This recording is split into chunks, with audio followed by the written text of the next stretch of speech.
Assalamualaikum warahmatullahi wabarakatuh, pemirsa. Apa kabarnya semuanya?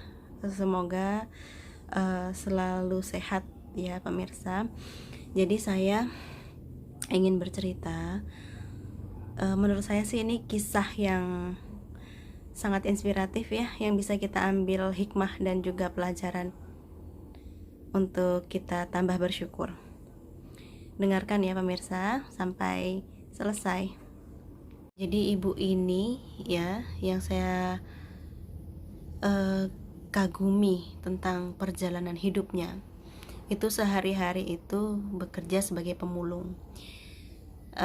Si ibu ini dengan suami itu merantau ke kota ya, dari kampung. Sepertinya sudah bertahun-tahun ya berada di kota, dan penghidupan yang bisa mereka dapatkan yaitu sebagai pemulung sehari-hari, mencari botol plastik, kemudian kardus-kardus, apa yang mereka bisa jual, mereka gunakan untuk menghidupi keluarga mereka. Jadi ibu ini namanya Mbak Ipah ya. Mbak Ipah itu anaknya ada 7 orang, dan 3 diantaranya adalah anak kembar dan cowok semuanya. 3 itu cowok semuanya. Jadi cerita yang saya dapatkan ya, yang saya dapatkan itu waktu pas hamil kembar, beliau ini pasti sangat besar ya perutnya. Bagaimana kalau 2 saja, misal saya hamil 2 saja juga rasanya sudah lumayan ya, apalagi kalau 3 ini ya pemirsa. Jadi waktu pas hamil pun si Mbak Ipah ini tetap bekerja sebagai pemulung ya, tetap mencari penghidupan sehari-harinya seperti itu. Dan bahkan pernah bekerja di rumah kakak ipar saya ya, tapi ternyata tidak betah dan malah lebih memilih menjadi pemulung. Nah waktu pas saya tanya, kenapa Mbak? Ya karena kalau mulung itu misal seminggu pas rame saya bisa dapat 600.000 begitu. Jadi nggak tahu ya, malah memilih jadi pemulung seperti itu ya. Padahal sebenarnya kalau bekerja jadi pembantu atau asisten rumah tangga malah lebih nyaman menurut saya, karena tidak harus berjalan jauh. Dan si Mbak Ipah ini kalau mulung itu jalannya sampai berkilo-kilo. Saya pernah bertemu waktu pas saya keluar rumah ya sama suami saya. Itu saya juga tidak menyangka bahwa ternyata Mbak Ipah jalannya sampai sini. Itu kalau dari rumahnya itu sekitar 15 kilo ada. Jauh ya pemirsa ya.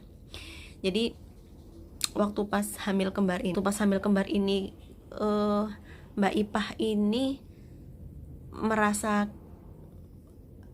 kesakitan pas waktu belum lahir ya, waktu pas belum HPL itu Mbak Ipah merasa perutnya sakit sekali, dan akhirnya harus diperiksa seperti itu. Tapi waktu itu Mbak Ipah periksanya ke Bu Bidan, dan si Bidan mengatakan bahwa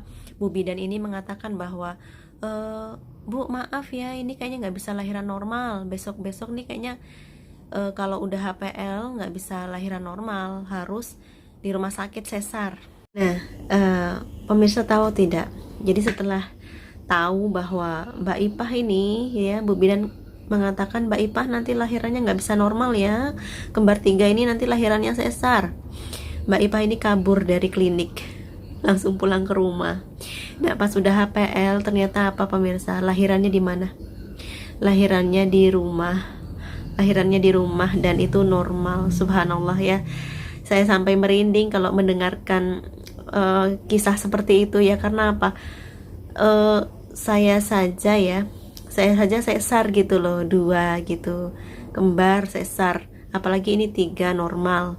Dan itu memang kuasa Allah, benar-benar kuasa Allah. Kita nggak bisa berpikir dengan logika ya, karena semuanya pertolongan dari Allah seperti itu.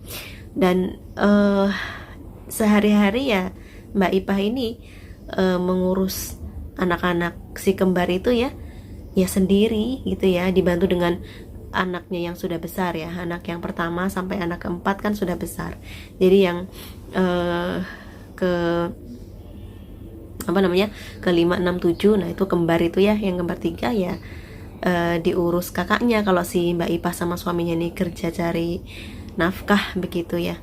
Dan singkat cerita, saya tahu-tahu pas anak kembarnya ini udah gede ya, pas udah gede usia TK ya, kalau sekolah usia TK 5 tahun ya, 4 sampai 5 tahun tuh diajak sehari-harinya memulung bertiga gitu. Jadi anaknya nanti bantuin gitu ya, si kembar tuh bantuin ngambilin plastik, ngambilin kardus gitu ya, dimasukin ke karungnya yang dibawa Mbak Ipah itu.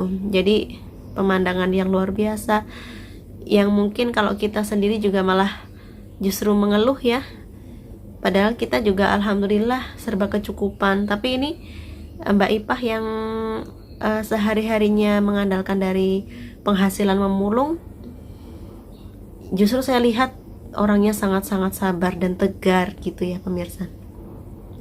Dan waktu itu ada juga yang ingin mengadopsi anak kembar itu, tapi salah satu. Jadi ada orang yang ingin membesarkan satu anak gitu ya, untuk diangkat begitu ya, disekolahkan.